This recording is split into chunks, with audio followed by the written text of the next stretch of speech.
अस्सलाम वालेकुम प्यारे बच्चों। आज हमारी कहानी का मौजू है मोतियों का हार।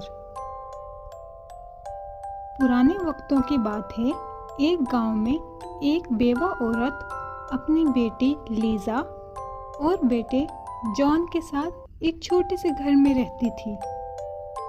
वो हंसी खुशी ज़िंदगी गुजार रहे थे कि एक दिन बेवा औरत का इंतकाल हो गया। लीज़ा और जॉन बहुत ज़्यादा दुखी हो गए। एक हफ्ते शोक मनाने के बाद उन्हें विरासत का ख्याल आया। वसीयत तो उनकी माँ ने नहीं की थी। उन्होंने गांव के बूढ़े आदमियों से मशवरा किया। इस बूढ़ी औरत के पास थोड़ी सी ज़मीन थी जिसमें वो फसल बोती थी और एक डिबिया थी जिसमें कीमती मोती थे। बुजुर्गों के फैसले के मुताबिक मोतियों की डिबिया लीज़ा के हिस्से में आई और फसल बोने के लिए पूरी ज़मीन जॉन के हिस्से में आई। इस फैसले से लीज़ा तो मुतमईन थी, लेकिन जॉन इस बात के खिलाफ था कि उसे मेहनत करने के लिए बस एक ज़मीन दी गई, जबकि इसकी बहन को बैठे बिठाए कीमती मोती मिल गए। फैसले के खिलाफ तो वो जा नहीं सकता था, इसलिए खामोश रहा, लेकिन वो इन मोतियों को हासिल करने का पुख्ता इरादा कर चुका था। लीज़ा ने मोतियों का हार बनाकर अपने गले में पहन लिया था। वो उसे हर वक्त पहने रहती और रात को सोने के वक्त उसको उतारकर अपने तकिए के नीचे रख देती।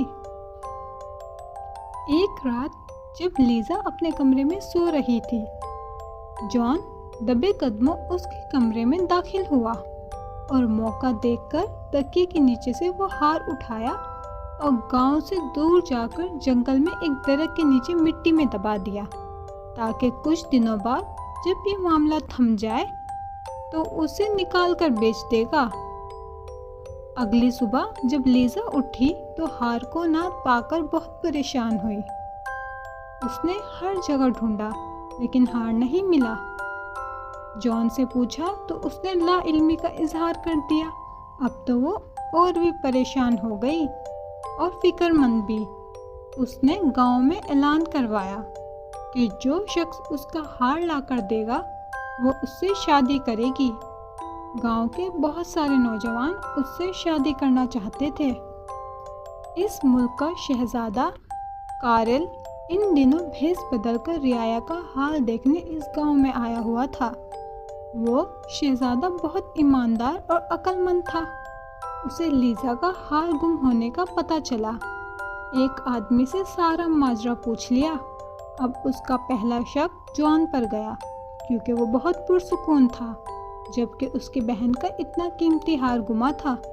परेशान तो उसे भी होना चाहिए था। शहजादे ने लीज़ा की मदद का फैसला किया, इसलिए वो वापस महल नहीं गया, गांव में ही रुक गया। रात को जॉन उस हार को निकालने के लिए जंगल की तरफ जाने लगा। शहजादे ने उसका ताक़ुब किया। जैसे ही जॉन ने ज़मीन से हार निकाला, शहजादे ने उसे पकड़ लिया और उसे लीज़ा के पास ले गया। शहजादे ने उसका सारा वाक़या बताया कि वो इस मुल्क का शहजादा है और जॉन को सज़ा देना चाहता है, लेकिन लीज़ा ने मना कर दिया। शहजादा लीज़ा की इस रहमदिली से बहुत मुतासिर हुआ। अपनी बहन का ये हुस्न सलूक देखकर जॉन ने शर्मिंदा होकर बहन से माफ़ी मांग ली। लीज़ा ने उसे माफ़ कर दिया। वो अपने वादे के मुताबिक लीज़ा ने शहजादे से शादी कर ली और उसके साथ महल चली गई। जॉन अब उसी छोटे से घर में रहता है और उसी ज़मीन पर काम करता है, और शहजादा कारिल और शहजादी लीज़ा हंसी खुशी ज़िंदगी गुजार रहे हैं। और वो मोतियों का हार अब भी लीज़ा के गले में रहता है। प्यारे बच्चों, कैसी लगी आपको आज की कहानी? कमेंट्स में ज़रूर बताइएगा। अल्लाह हाफिज़।